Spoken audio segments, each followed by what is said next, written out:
Bismillah, Assalamualaikum. Tony FS mengucapkan terima kasih banyak untuk teman-teman yang masih setia menyimak kisah ini di sini. Yang belum saya balas komennya, mohon maaf ya. Dan di kesempatan kali ini, saya akan membacakan sebuah kisah dari tim Cerita Emak @desiprayogo atau akun YouTube-nya Emak Official. Nanti linknya ada di deskripsi ya, kalau teman-teman mau ngunjungin. Dan ini Tony FS membacakan sebuah kisah dari Emak @desiprayogo. Beliau, tim Emak @desiprayogo, menuliskan atau mengangkat sebuah cerita tentang sosok salah satu ibu guru. Bu gurunya ini bernama Bu Ila, dan narasumber kita adalah Sania. Ya, kita kenalan dulu sama Mbak Sania ya. Mbak Sania itu baru saja lulus SMA waktu itu ya, dari salah satu sekolah menengah atas yang ada di Jawa Tengah. Belum lama ini, salah satu guru Sania dan kebetulan juga wali kelasnya pada saat kelas 10 SMA meninggal dunia dalam sebuah insiden penjambretan oleh seorang begal. Gurunya Sania ini kita sapa saja dengan nama Bu Ila. Dan masih di pembukaan ini, teman-teman sudah pada penasaran kan kronologi kejadian yang dialami oleh Bu Ila? Tapi sebelum itu, mari kita kirimkan doa untuk Bu Ila ya. Summa ila ruhi. Al-Fatihah. A'udzubillahi minasyaitonir. Iyyaka na'budu wa iyyaka nasta'in. Dan ini dia selengkapnya. Fakta sejarah membacakan, tim Cerita Emak menuliskan dari narasumber Mbak Sania, teror ibu guru Ila.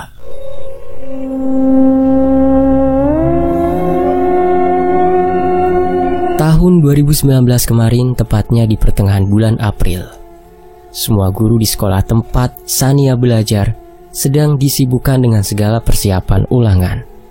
Mulai dari kelas 10 sampai kelas 12, tidak lama lagi akan menghadapi ujian akhir semester, yang menandakan bahwa ujian tersebut adalah persyaratan wajib bagi mereka bisa naik kelas atau tinggal kelas. Itulah kenapa jadi banyak guru yang terpaksa lembur di sekolah untuk menggarap soal ujian. Berbeda dengan guru-guru, para murid-muridnya justru lebih sering pulang sedikit lebih awal karena sibuknya jadwal para guru. Kadang guru-gurunya bisa sampai pulang jam 9 malam. Salah satunya yang tidak pernah absen lembur adalah Bu Ila, yaitu wali kelas Sania saat kelas 10 atau 1 SMA. Di mata anak-anak yang sekelas Sania, begitu juga dengan dirinya ya. Bu Ila ini tipe-tipe guru yang asyik dan seru. Beliau tidak pernah memberi batasan lebih kepada murid-muridnya, seolah-olah para muridnya belajar dengan kakak mereka sendiri. Secara usia Bu Ila saat itu juga masih tergolong muda, dan belum lama beliau juga baru merayakan ulang tahunnya ke-27 tahun. Belum menikah, dan beliau pendatang dari Sleman, Yogyakarta. Di bulan April, Bu Ila ini sedang sibuk-sibuknya. Setiap seminggu beliau bisa lembur 3 kali dan selalu pulang ketika sudah pukul 20.30 waktu Indonesia Barat. Padahal pihak sekolah sudah mengatakan untuk para guru wanita tidak boleh lembur di atas pukul 19. Tentunya demi menjaga keamanan guru itu sendiri ketika perjalanan pulang. Iya, kalau sudah menikah enak dijemput suaminya, tapi kalau belum, mana guru-guru wanita di sekolah ini kebanyakan masih muda-muda dan belum menikah, termasuk Bu Ila sendiri. Tapi pernyataan sekolah seolah tidak digubris sama Bu Ila. Mungkin karena wifi yang digunakan untuk bekerja yang ada di sekolah itu aksesnya lebih cepat dari wifi di kosannya beliau. Makanya beliau lebih memilih lembur di sekolah. Setiap harinya, Bu Ila berangkat seorang diri dengan menggunakan motor pribadinya. Tak ada keraguan ataupun ketakutan dalam diri Bu Ila. Seperti beliau sudah hafal betul dengan lingkungan sekitar. Padahal beliau baru dipindahkan ke sekolah itu belum ada 1 tahun. Hingga pada pertengahan bulan April tahun 2019, kemalangan menimpa Bu Ila. Sebuah peristiwa yang merenggut nyawa guru muda itu. Innalillahi. Karena pada hari itu, Bu Ila dijambret oleh begal, dan orang itu tidak segan-segan melukai Bu Ila yang berusaha mempertahankan sepeda motornya. Kejadiannya kurang lebih seperti ini. Pada hari itu, kalau Sania tidak salah ingat adalah hari Rabu, dan hari itu Bu Ila memang terlihat lembur di sekolah. Jadwal Bu Ila lembur di sekolah itu Selasa, Rabu, dan Jumat. Seperti yang kalian tahu, bahwa Bu Ila pada hari Rabu itu baru meninggalkan sekolah sekitar pukul 20.30. Begitu melewati pos satpam dekat pagar sekolah, Bu Ila ini nyeletuk ke arah Pak Satpam sambil memberi sedikit informasi. "Pak, di dalam masih ada Pak Bayu sama Pak Adi. Mereka masih nyusun lembar ujian. Oh ya Pak, besok kayaknya saya nggak jualan lagi deh, karena ujian anak-anak belum kelar. Jadi besok Bapak beli nasi yang lain saja ya. Jangan kangen sama nasi saya," kata Bu Ila, dan langsung berjalan meninggalkan area sekolahan setelah berpamitan. Coro-corone makasih Ki. Untuk informasi, Bu Ila ini juga nyambi jualan nasi bungkus yang dititipin di kantin sekolahan. Biasanya nggak banyak dan anak-anak selalu rebutan buat bisa dapat nasi bungkus Bu Ila pas jam istirahat. Selain rasanya yang enak, harganya juga paling murah dengan porsi yang pas untuk perut siswa-siswa di sana. Kembali ke Bu Ila. Meski belum 1 tahun, beliau ini sudah hafal aneka jalan yang ada di sana. Kosan Bu Ila sendiri lokasinya bukan yang masuk-masuk gang, melainkan di pinggir jalan raya. Cuma nampesnya sejak 2 minggu terakhir rute jalan yang biasanya dilewati Bu Ila itu ditutup karena ada perbaikan pipa air. Jalanannya hanya dibuka 1 jalur, dan itu pun jalur sebaliknya, bukan yang jalur ke kosnya Bu Ila. Otomatis Bu Ila harus memutar arah melewati area jalanan yang bisa dibilang sedikit sepi kalau malam. Jarang ada pejalan kaki di sana, dan yang paling terkenal di situ adalah kawasan anak-anak berandal. Trigger orang-orang kalau lewat situ ya anak-anak berandal yang suka stopin kendaraan yang buat minta duit. Kalau kita pakai mobil sih nggak apa-apa, tapi kalau naik motor kan bahaya ya, soalnya kan tidak ada pelindung dan bisa langsung kontak fisik. Bu Ila juga pernah cerita kalau beliau pernah dipalak. Beruntung setelah diberi uang anak-anak itu langsung pergi. Bu Ila sendiri juga terpikir untuk pindah kos yang dekat-dekat sekolahan kalau andai kebetulan pipa itu masih lama pengerjaannya. Sayangnya niatnya itu belum sempat terlaksana karena 2 orang begal telah menghilangkan nyawanya. Astagfirullah. Ini tim cerita Ama ditulis berdasarkan kesaksian salah seorang tersangka yang diketahui oleh Sania. Dan Sania memperoleh informasi ini ketika ada salah satu guru lainnya yang menceritakan kepada anak-anak di kelas Sania. Jadi ceritanya seperti ini. 2 orang jambret ini sebenarnya sudah mengincar Bu Ila dari lama. Sejak pertama kalinya Bu Ila melintasi jalanan tersebut. Yang 2 orang ini incar itu adalah sepeda motor Bu Ila, dan katanya mereka waktu itu awalnya sama sekali tidak ingin menyakiti Bu Ila. Berhubung saat itu Bu Ila memberontak, naluri beringas mereka secara spontan langsung balik melawan Bu Ila dengan jahat. Gimana gak jahat? Mereka cowok 2 dan preman, sedangkan Bu Ila cewek seorang diri pula. Mana tubuh Bu Ila kecil mungil? Punya daya lebih dari mana beliau bisa melawan 2 preman ini? Iya kalau rame, Bu Ila masih bisa berteriak ke orang-orang. Lah ini sepi sunyi senyap, masa ia mau teriak sama ilalang? Sumpah 2 preman ini gak ada otak. Coba kalau bini mereka digituin di jalan, kayak mana coba? Emosi aku tuh, aduh. Dan akhirnya pada malam itu mereka melangsungkan eksekusinya.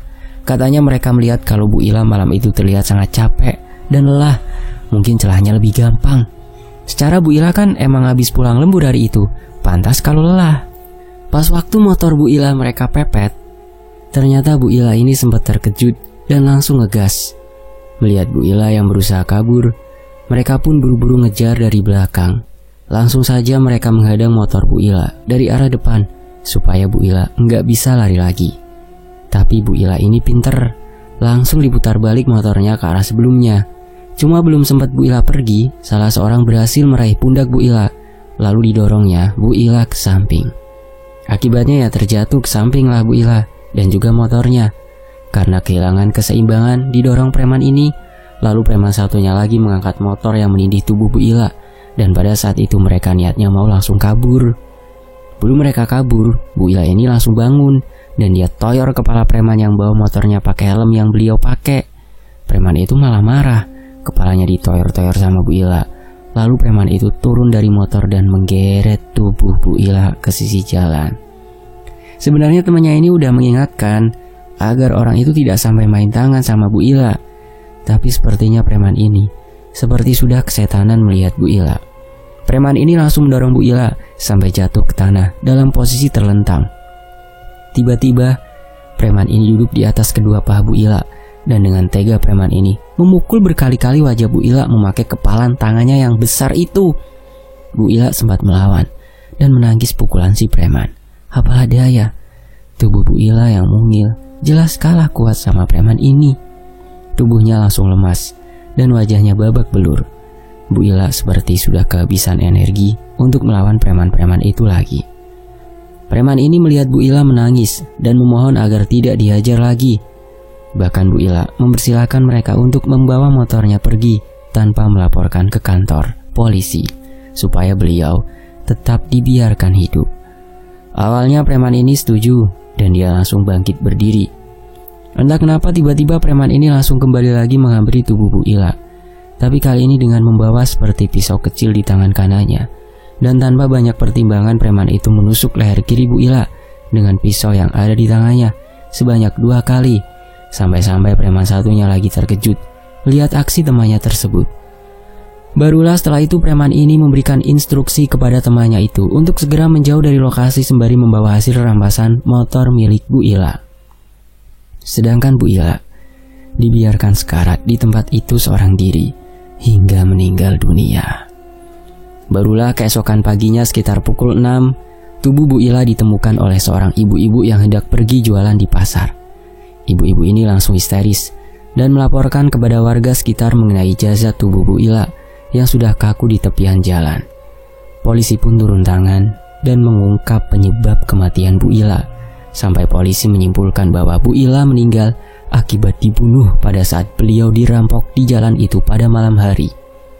Polisi langsung gencar mencari pelaku yang sudah mereka pastikan lebih dari 1 orang.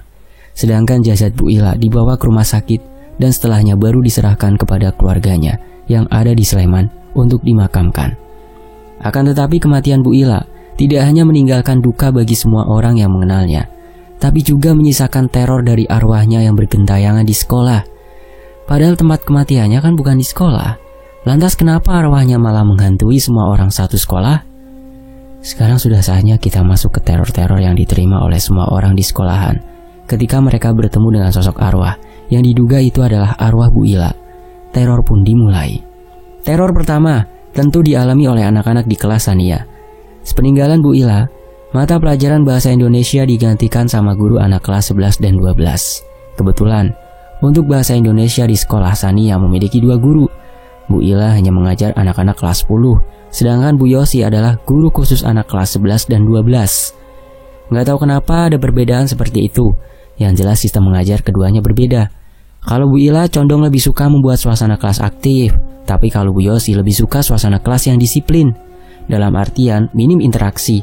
Jadi semacam yang boleh berbicara pada saat pelajaran di kelas hanyalah guru yang mengajar, dan para murid diminta untuk diam sambil memperhatikan.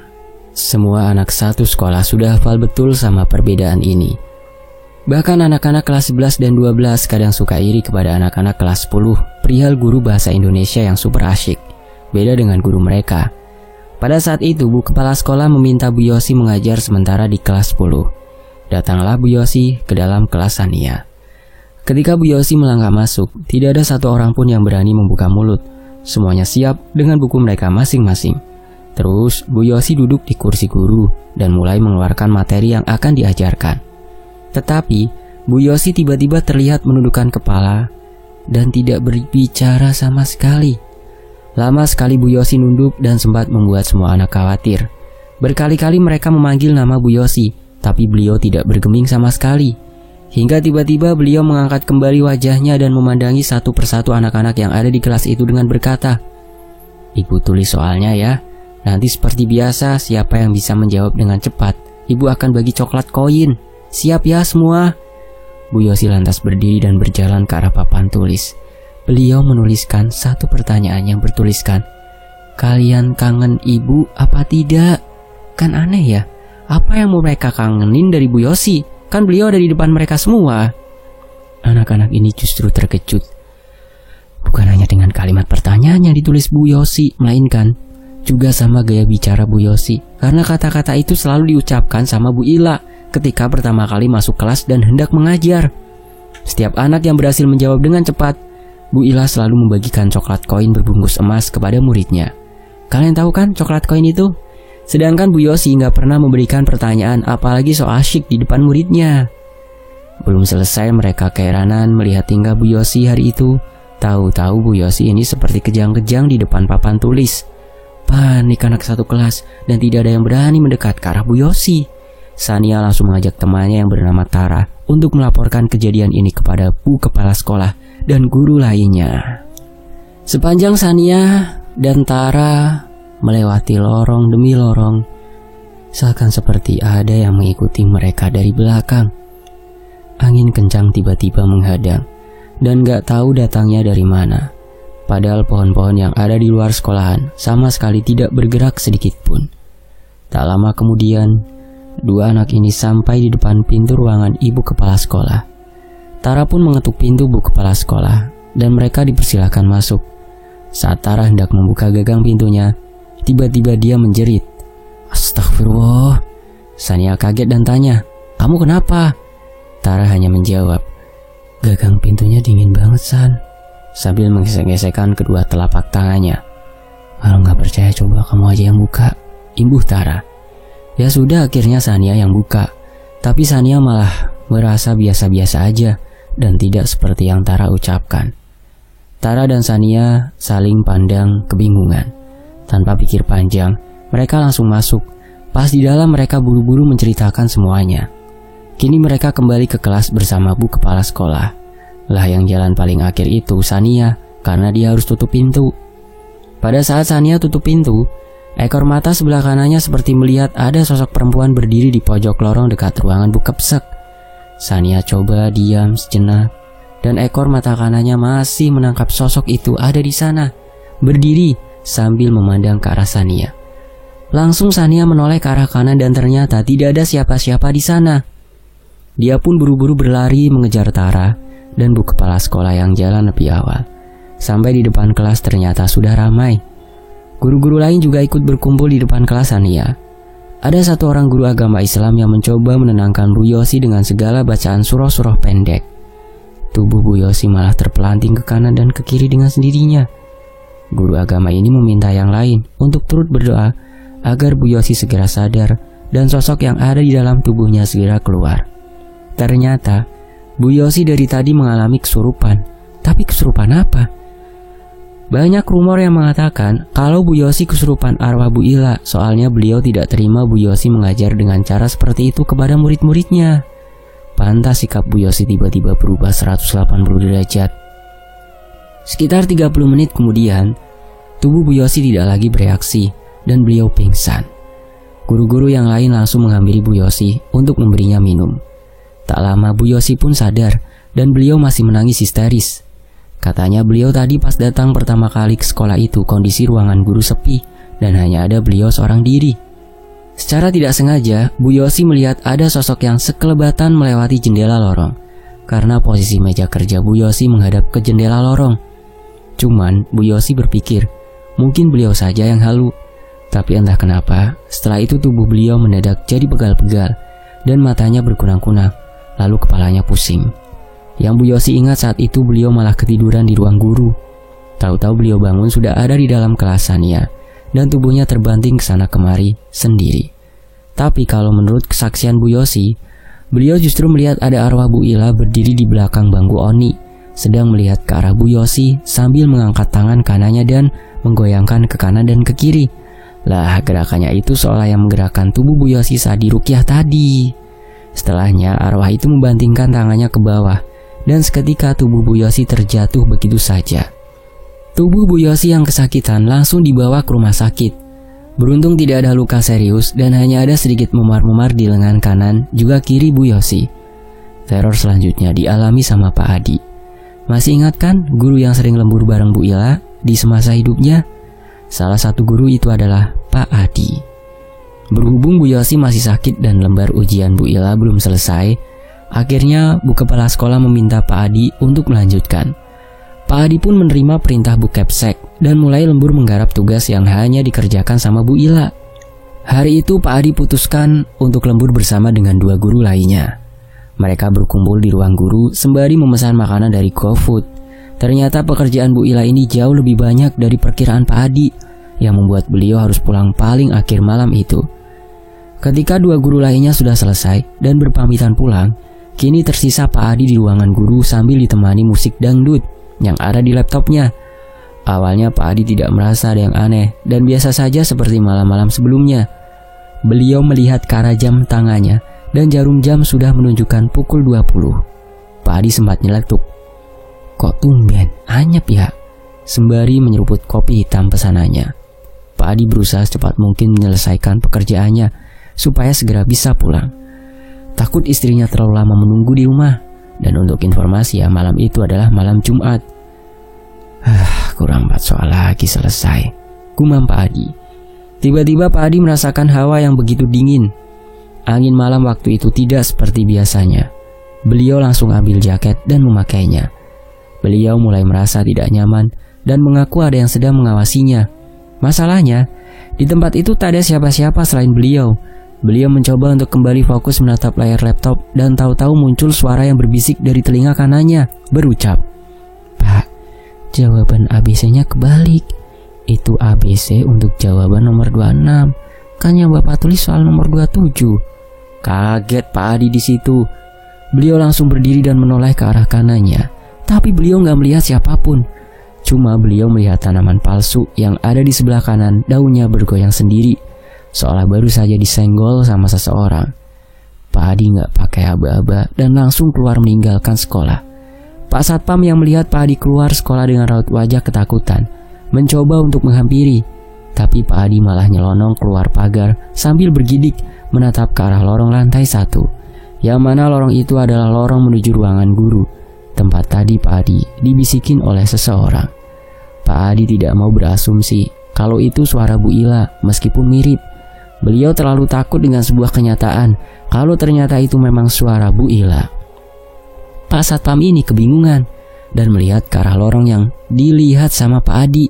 Kalian tahu, Pak Satpam juga langsung ambil motornya dan langsung keluar sekolahan sampai nggak sempat menggembok pagar. Katanya saking takutnya sampai nggak kepikiran, untung nggak ada maling masuk malam itu. Kalau ada, bisa dihukum habis Pak Satpam ini karena lalai dalam tugasnya. Lah, Pak Satpamnya takut kenapa? Soalnya beliau mengaku melihat ada sosok perempuan berdiri di lorong itu dengan pakaian yang bersimbah darah. Yang membuat Pak Satpam lebih takut lagi adalah sosok hantu itu persis sekali sama sosok Bu Ila. Karena pakaian itu persis sama pakaian Bu Ila terakhir kali berbincang sama Pak Satpam sebelum berpamitan pulang. Kalian ingat kan yang awal cerita itu? Kalau aku di posisi Pak Satpam itu langsung pingsan. Dan sayangnya, terornya masih ada satu lagi, dan tentunya kita pilih yang gak kalah serem. Pada hari itu, kelas Sania selesai pelajaran olahraga, dan biasanya siswa putri akan berganti seragam di toilet.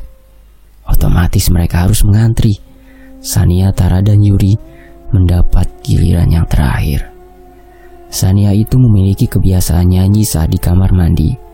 Kalau dulu waktu Bu Ila masih hidup, beliaulah yang kerap menegur Sania. Seakan momennya itu selalu pas. Ketika Sania di kamar mandi, Bu Ila pun juga ada di kamar mandi. Bahkan Bu Ila ini sampai hafal sama Sania gara-gara kebiasaannya itu. Pasti kalian juga sudah tahu kan kenapa Sania ditegur nyanyi waktu di kamar mandi. Bagi sebagian orang itu hanyalah mitos, tapi bagi Bu Ila orang Jawa, hal tersebut bisa dibilang pamali. Aku sendiri juga gak tahu sih kebenarannya seperti apa. Yuri mengajak Sania dan Tara di kamar mandi lantai 1. Soalnya di kamar mandi lantai 2 itu masih ada 2 antrian lagi. Tetapi Sania menolak. Alasannya kamar mandi lantai 1 lampunya temaram dan Sania gak suka. Akhirnya yang pergi hanya Tara dan Yuri, sedangkan Sania masih antri di kamar lantai 2. Tunggu demi tunggu antrian terakhir di kamar mandi lantai 2 sudah selesai dan kini tinggal giliran Sania seorang diri yang masuk. Seperti biasa, mulut Sania ini langsung refleks nyanyi aneka lagu kesukaannya. Selesai ganti baju, dia berjalan ke arah wastafel untuk cuci muka. Cuci muka pun Sania masih sambil nyanyi-nyanyi. Waktu lagi enak-enaknya ngebilas sabun muka, tiba-tiba ada yang ngomong dan suaranya berasal dari salah satu bilik. "Jangan nyanyi-nyanyi di kamar mandi, pamali." Sania di situ kaget dan buru-buru menyelesaikan bilasannya. Siapa tahu ada guru yang masuk atau siapa gitu. Soalnya dia dari tadi sendirian di situ. Matanya juga tidak bisa melihat dengan jelas karena sabun mukanya belum bersih dengan sempurna. Saat semua sabun di mukanya sudah hilang, Sania langsung celingak-celinguk melihat ke arah 3 bilik toilet yang ada di belakangnya. Ternyata, ketiga pintunya semua dalam kondisi terbuka. Sania mencoba berpikir positif. Oh, mungkin tadi ada orang cuma sekarang udah pergi, sambil membereskan bajunya, dan itu pun dia masih sambil nyanyi lagi. Tapi kali ini Sania ditegur bukan hanya dengan suara, melainkan pakai gebrakan pintu bilik nomor 3. Langsung Sania terbirit-birit keluar kamar mandi karena kaget. Jadi bilik nomor 3 itu beneran gebrak-gebrak sendiri, padahal jelas-jelas nggak ada orang selain Sania. Waktu dia sudah keluar mandi, Sania langsung keinget memori sebelumnya. Yang mana satu-satunya orang yang menegur dia saat nyanyi di kamar mandi itu cuma Bu Ila. Lantas tadi itu suara siapa? Apakah suara Bu Ila?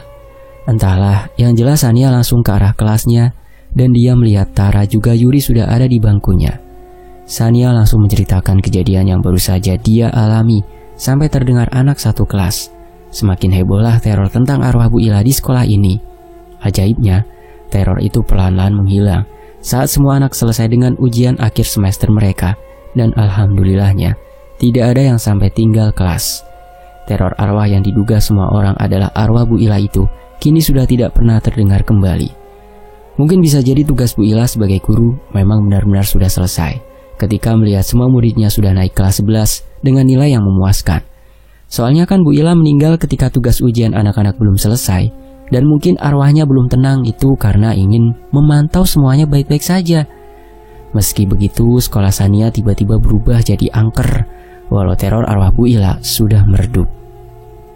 Ada yang ngaku ngelihat penampakan pocong di koridor dekat ruang Bu Kepsek lah. Ada yang melihat arwah-arwah 2 anak perempuan sedang berlari-larian di lorong-lorong perpustakaan. Bahkan ada yang ngaku dilihatin sosok perempuan di dalam kelas 10 yang tanpa kepala. Serta banyak lagi penampakan hantu-hantu lainnya yang ada di sekolahan Sania. Semuanya itu hanya berupa penampakan semata, bukan yang melakukan kontak fisik maupun membuat seseorang kesurupan. Jadi bisa dibilang aman-aman saja. Karena sejatinya bangunan manapun pasti ada penunggunya, apalagi bangunan sekolahan. Ya Allah Sania, aku nggarap ceritamu ini epic banget sih, sumpah. Bawahnya itu deg-degan parah gak jelas. Terus galon di rumah itu tahu-tahu geser sendiri. Soalnya yang galon refill kan pada ditaruh bawah semua lah, itu salah satunya ada yang geser-geser dengan sendirinya. Bahkan itu masih ada airnya loh. Coba bayangin kalau angin sih masuk akal, tapi ini masih ada isinya. Dan ini siang bolong loh, tapi mereka sudah ajak aku guyonan. Ya karena itu nulisnya di rumahnya emak ya, bukan di kantor emak. Udah ya, closing dulu nih kalau gitu ya. Untuk Sania dan teman-temannya makasih banyak ya untuk ceritanya, sama kesediaan kalian dihubungi sama tim cerita emak. Sehat selalu semuanya ya. Dan terima kasih buat penyimak setia Tony FS. Dan buat yang baru mampir, halo, terima kasih ya yang baru mampir ya. Dan Tony FS mengucapkan juga terima kasih untuk tim cerita emak. Teman-teman juga bisa mampir ke akun beliau ya, akun YouTube-nya. Nanti saya tag langsung di judulnya atau di deskripsi di channel Tony FS ini. Yang saya bacain ini nih, judul ini. Saya pamit, wassalamualaikum warahmatullahi wabarakatuh. Sampai jumpa di kisah lainnya hanya di Tony FS. Alhamdulillah. Dan sebelum saya pamit, mari kita doakan untuk Bu Ila. Tsumma ila ruhi Bu Ila. Al-Fatihah. A'udzubillahi minasyaitonirrajim. Bismillahirrahmanirrahim. Alhamdulillahirabbil alamin. Ar-Rahmanirrahim. Maliki yaumiddin. Iyyaka na'budu wa iyyaka nasta'in. Ihdinas siratal mustaqim. Siratal ladzina an'amta 'alaihim ghairil maghdubi 'alaihim waladdallin. Allahumma ighfir laha warhamha wa'fu anha. Amin. Semoga amal-amal ibadah dari Bu Ila diterima di sisi Allah Subhanahu wa taala dan jembar kuburane. Amin. Allahumma sholli ala sayyidina Muhammad sallallahu alaihi wasallam.